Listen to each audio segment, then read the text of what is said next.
இல்ல சார் கன்னியாகுமரி போறதுக்கு. தூத்துக்குடியில இல்ல இது ஷார்ட்கட்ல காமிச்சது. 100 100 டேய் 100 டேய் 100 அட 100 நம்ம சின்ன வயசில் பட்டாசு வெடித்த ஞாபகங்கள் தான் வந்துட்டு போயிருந்தது. சூப்பராகவே இருந்தது. வாவ். ரூட்டு பார்த்தீங்கன்னா கொஞ்சம் த்ரில்லிங்காகவே இருந்தது. நம்ம வண்டி மட்டும்தான் தனியாக போகிற மாதிரி. ஹலோ காய்ஸ், வணக்கம் and welcome back to our channel. இந்த வீடியோ பார்த்தீங்கன்னா சவுத் இந்தியா ட்ரிப்போட பார்ட் 3 வீடியோ. நம்ம வந்து லாஸ்ட் வீடியோவில் வந்து தனுஷ்கோடியோட லைட் ஹவுஸோட க்ளோஸ் பண்ணியிருக்கோம். இப்போ எங்கே போகிறோம்னு பார்த்தீங்கன்னா கோதண்டராமர் கோயில்ன்ட்டு அங்கே நியர்பையில் தான் இருக்குது. அந்த தனுஷ்கோடி ரோட்லேயே போயிட்டு கொஞ்சம் ரைட் எடுத்திங்கன்னா ஸ்ட்ரைட்டாக இருக்கும். அந்த ஃபியூ கிலோமீட்டர்ஸ் அந்த ரோட்லேயே ஃபோட்டோ எடுக்கிறதுக்கு ரொம்பவே நல்லாயிருக்கும் கைஸ். இந்த லொக்கேஷனு சூப்பராக இருந்தது. என்ன ஒரு சோகமான விஷயம்னா என்னை ஃபோட்டோ எடுக்கிறதுக்கு யாருமே இல்லை அந்த டைமில். கரெக்டாக அந்தளவுக்கு ஃபோட்டோ பைத்தியம் கிடையாது. யாராவது நடந்து போயிருந்தாங்கன்னா சும்மா ரெக்வஸ்ட் பண்ணி பார்ப்போம் ஃபோட்டோ எடுக்கிறாங்களான்ட்டு. பட் ஆனால் யாருமே இல்லாததால் நம்மளே கொஞ்சம் ட்ரை பண்ணோம். அந்த கொஞ்சம் முன்னாடி வச்சுட்டு கீழே இருந்து ஒரு ஷாட் ஒன்று ட்ரை பண்ணியிருந்தேன், அவ்வளோதான். இது வந்து கோதண்டராமர் திருக்கோயில். இது என்னென்னா ராமபிரான் வந்து ராவணனை இலங்கையில் போய் வென்றதுக்கப்புறம் ராவணனோட தம்பி விபீஷ்ணருக்கு இலங்கை மன்னராக முடிசூட்டி அடைஞ்சது. போர்டிலே கூட போட்டிருக்க பாருங்கள். ஆனால் வச்சு தான் சொல்கிறேன். கோதண்டராமர் கோயில் பார்த்துட்டு இப்போ வந்து ராமேஸ்வரம் டெம்பிளுக்கு வந்திருக்கோம். இங்கே வந்து பார்த்திங்கன்னா இந்த கடலில் குளிச்சுட்டு கோயில் உள்ள இருக்க 22 அக்னி தீர்த்தத்தில் நீராடினா நாம் செஞ்ச பாவங்கள் வந்து போயிடுன்றது நம்பிக்கை. நம்மளுமே தெரிஞ்சோ தெரியாமலோ பாஸ்ட் லைஃப்பில் செய்த பாவங்கள் சரி போய் தொலைட்டுமே அப்படின்னு இதையுமே பண்ணி பார்த்துடலாம். ஃபஸ்ட்டு இங்கே போன உடனே ஒரு பாட்டி ஒருத்தவங்க வெளியவே கோயிலுக்கு ஆப்போசிட்டில் வந்து பார்த்திங்கன்னா ட்ரெஸ் சேஞ்ச் பண்ணுறதுக்கும் பாத்திங்க்கும் ரூம்ஸ் வச்சுருந்தாங்க. கம்மி ப்ரைஸ் தான். சரி ஓகேன்னு சொல்லிவிட்டு பேக்கை அங்கே கொடுத்துட்டு ஃபஸ்ட்டு பாட்டிக்கிட்ட நம்ம கேட்ட கொஷின் என்னென்னா அன்னதானம் எங்கே போடுவாங்க அப்படின்னு கேட்டு, ஏன்னா ஃபஸ்ட்டு நம்ம சாப்பாடு தான் நம்மளுக்கு ரொம்ப முக்கியம் அப்படின்னு சொல்லிட்டு ஃபஸ்ட்டு ஸ்ட்ரெயிட்டாக போயிட்டு அன்னதானத்தை முடிச்சுட்டு மற்றது எல்லாமே அப்புறமா பார்த்துப்போம் அப்படின்ட்டு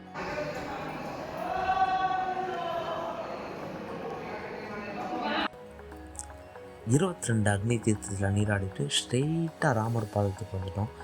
இங்கே வந்து பார்த்திங்கன்னா ஒரு க்யூரியாசிட்டியில் இங்கே ஒர்க் பண்ணுற ஒரு அம்மா கிட்ட போயிட்டு இது உண்மையிலே ராமர் பாதம் தானா அப்படின்றது கேட்டு பார்த்தேன்.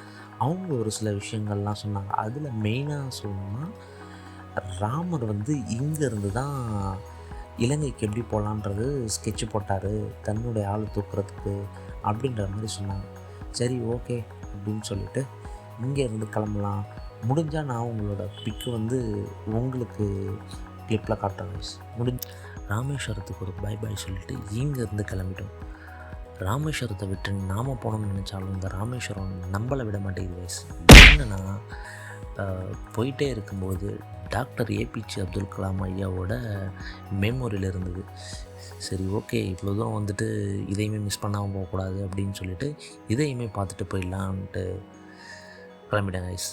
உள்ளே போன உடனே பார்த்திங்கன்னா ஆக்சுவலாக வந்து நான் வந்து சோலோவாக போனதால் கொஞ்சம் கஷ்டமாக இருந்தது. ஏன்னா இங்கே வந்து உங்களோட பர்சனல் பிலாங்கிங்ஸ் எதுவுமே உள்ளே அலோவபிள் கிடையாது. ஃபோனாக இருக்கட்டும் வேறு எதுவுமே நீங்கள் உள்ளே எடுத்துகிட்டு போக முடியாது. ஸோ அதனால் மேக்ஸிமம் சோலோவாக வரீங்கன்னா கொஞ்சம் கஷ்டம்தான். நான் வந்து வெளியில் ஒரு மீன் கடைக்கார அம்மாக்கிட்ட எல்லாத்தையுமே கொடுத்துட்டு பைக் அங்கேயே பார்க் பண்ணிவிட்டு போயிட்டு மேக்ஸிமம் ஒரு 15 மினிட்ஸ் தான் ஸ்பெண்ட் பண்ணேங்க. அதே மாதிரி இங்கே வந்து டைமிங் பார்த்திங்கன்னா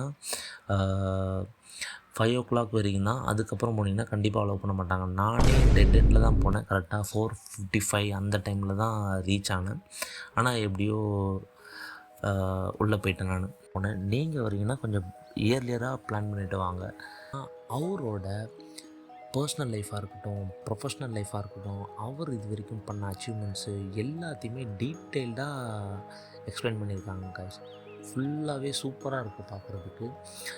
மெயினாக எனக்கு ரொம்பவே பிடிச்சிருந்த விஷயம் என்னென்னா அவரோட பர்சனல் பிலாங்கிங்ஸ் எல்லாமே இப்போ வரைக்கும் அப்படியே வச்சுருக்காங்க. அதெல்லாம் பார்க்குறதுக்கு ரொம்பவே நல்லா இருந்தது. அவரோட பழைய ஓல்டு ஸ்லிப்பராக இருக்கட்டும் ப்ளஸ் வந்து அவரோட ட்ரெஸ்ஸாக இருக்கட்டும் அவரோட இன்ஸ்ட்ருமெண்ட்ஸாக கூட அப்படியே வச்சுருந்தாங்க. ஸ்டார்டிங் உள்ள என்ட்ரன்ஸ் ஆனவுடனே சூப்பராகவே ஒரு ஸ்டாச்சு ஒன்று வச்சுருந்தாங்க. அதுதான் எனக்கு ரொம்பவே பிடிச்சிருந்தது. என்னென்னா அவர் வந்து உங்களை வெல்கம் பண்ணுற மாதிரி ஒரு ஸ்டாச்சு இருந்தது. அது உண்மையாகவே ரியலிஸ்டிக்காக இருந்தது. நீங்கள் கண்டிப்பாக ராமேஸ்வரம் போனீங்கன்னா மஸ்ட்டு விசிட் பண்ணுங்கள். ராமேஸ்வரத்துக்கு ஒரு ஃபைனல் பாய் சொல்லிவிட்டு இங்கேருந்து கிளம்பியாச்சு. இப்போ வந்து பார்த்திங்கன்னா டைம் ஆல்மோஸ்ட் 5:30 மேலே ஆகுது. நம்ம கன்னியாகுமரிக்கு இன்றைக்கி நைட்டு ரீச் ஆகிறது கொஞ்சம் கஷ்டம்தான். ஏன்னா வந்து 6 ஹவர்ஸ் மேலே காட்டுது. நம்ம இப்போ கிளம்புனாலே 1 ஹவர் பிரேக் எடுத்தோன்னா 12 o'clock மேலே ஆகிடும். ஸோ அதனால் என்ன பண்ணலான்னு இருக்கோன்னா தூத்துக்குடியில் ஸ்டே பண்ணிவிட்டு மார்னிங்கிலேருந்து கன்னியாகுமரி கிளம்பலான்ற மாதிரி பிளான் பண்ணியிருக்கேன். தூத்துக்குடிக்கே 3.5 hours கிட்ட காட்டிகிட்ருக்கு. தூத்துக்குடியே நம்ம ரீச் பண்ணுறதுக்கு 9:30 10 o'clock அந்த மாதிரி ஆகிடும் பிரேக் எடுத்தோன்னா. ஸோ வந்து அங்கே போய்ட்டு தான் நம்ம ரூம்ஸ் வந்து செக் பண்ணி பார்க்கணும் எங்கே இருக்குன்ட்டு. இங்கேயே புக் பண்ணல. தூத்துக்குடிக்கு எந்த ரூட்டில் போகலான்ற மாதிரி பார்த்துட்ருக்கேன்னா ஏர்வாடி, சாயல்குடி, அதுக்கப்புறம் வந்து கூலத்தூர்னு ஒரு ரூட் இருக்குது. இந்த ரூட்டில் தான் கொஞ்சம் சீக்கிரமாக போகிற மாதிரி காமிச்சிட்டு இருந்தது கூகுள் மேப்பில். ஸோ இந்த ரூட்லேயே எடுத்துடலாம். ஆனால் ரோடு எப்படி இருக்குன்றது தெரியல, போய் பார்த்தா தான் தெரியும்.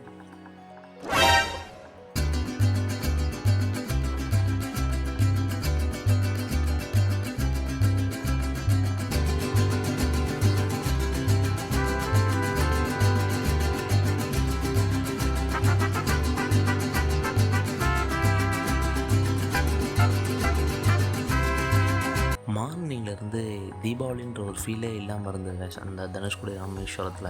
ஆனால் இந்த ரூட்டில் போகும்போது பார்த்திங்கன்னா நைட் டைம் ஆனதால் மக்கள் வந்து தீபாவளியை செலிப்ரேஷன் பண்ணுற பார்க்குறதுக்கே ரொம்பவே நல்லா இருந்தது, சூப்பராக இருந்தது. நம்ம சின்ன வயசில் பட்டாசு வெடித்த ஞாபகங்கள் தான் வந்துட்டு போயிருந்தது. சூப்பராகவே இருந்தது. 90s கிட்ஸுன்றதால தீபாவளியெல்லாம் ஒரு பெரிய விஷயமா தெரிய மாட்டேங்குது. ஓ தீபாவளி அன்னைக்கு சரி ஓகே அப்படின்னு ஒரு நார்மல் டே மாதிரி தான் போயிட்டுருக்கு. நம்ம அவங்க செலிப்ரேட் பண்ணுற எல்லாத்தையுமே பார்த்துட்டு அப்படியே கிளம்பியாச்சு.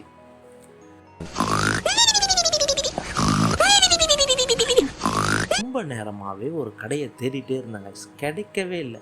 நிறைய டீ கடைங்க இருந்தது. நான் தேடிட்டு இருந்தது பார்த்திங்கன்னா ஒரு பப்ஸு கடையை. எஸ், ஐம் முட்டை பப்ஸ் வெரியன்.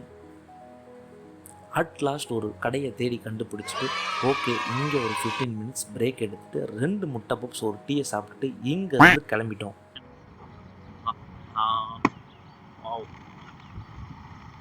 நாக்கெல்லாம் அப்படியே எடுத்துடலாம். ஏதாவது ரூம் எங்கேயா தேடி பிடிச்சி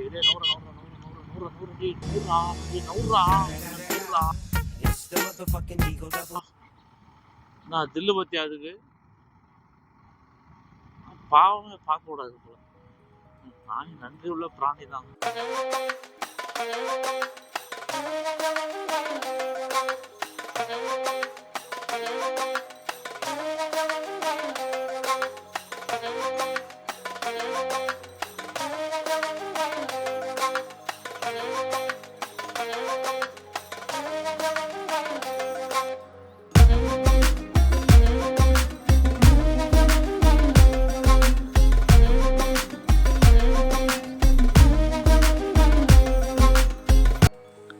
இந்த ரூட்டு பார்த்திங்கன்னா கொஞ்சம் த்ரில்லிங்காகவே இருந்தது.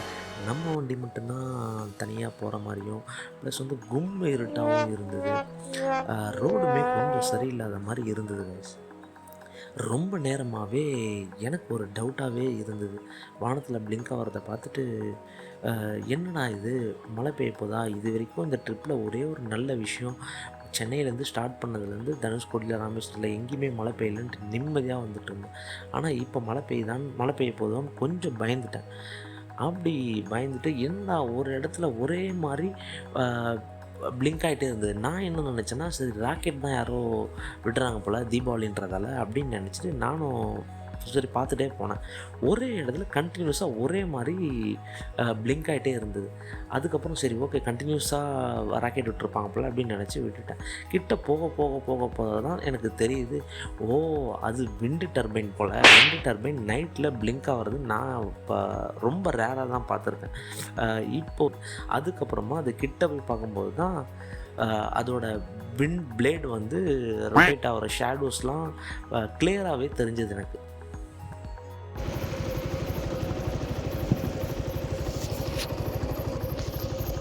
புரியுதா? எப்படியோ இந்த ரூட்லேருந்து ஒரு விடிவு காலம் பிறந்துச்சுன்னு நினைக்கிறான் நான். ஆனால் அதுவும் வராது.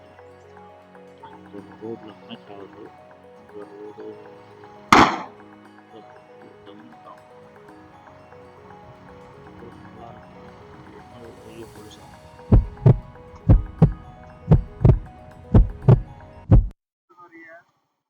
Sir Rameswaram sir. இல்லை சார், கன்னியாகுமரி போகிறதுக்கு தூத்துக்குடியில் இல்லை, இது ஷார்ட்கட்டில் காமிச்சது. ஆ, ஆக்சுவலாக ராமநாதபுரம் ரோட்டில் இருந்து வந்து. இல்லை புரியல.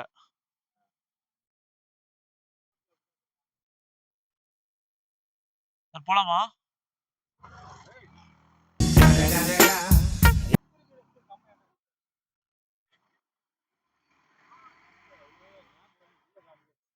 இல்ல, இது 4 கிலோமீட்டர் இது கம்மியா காமிச்சிருந்தது இந்த ரூட்ல வந்தது.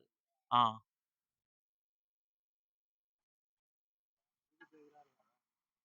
நெறைய வந்தது சார்.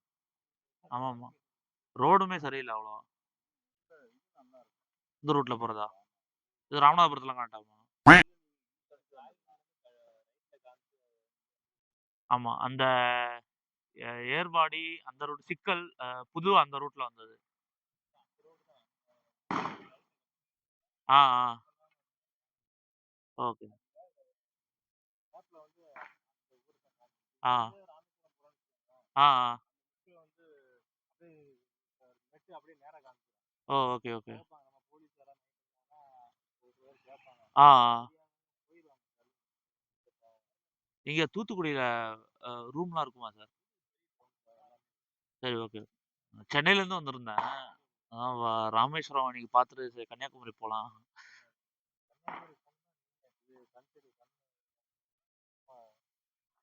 இல்ல நான் சன்ரைஸ் பார்க்கலாம் தான் பிளான். ஆனா போ முடியுமான்னு தெரியல.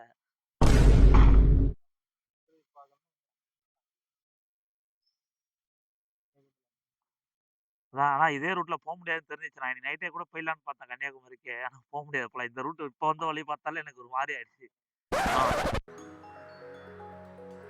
ஆ. ஆ.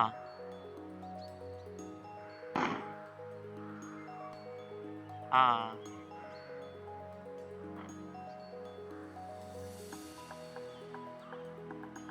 சரி sir. Okay. Thank you. Okay sir. Thank you.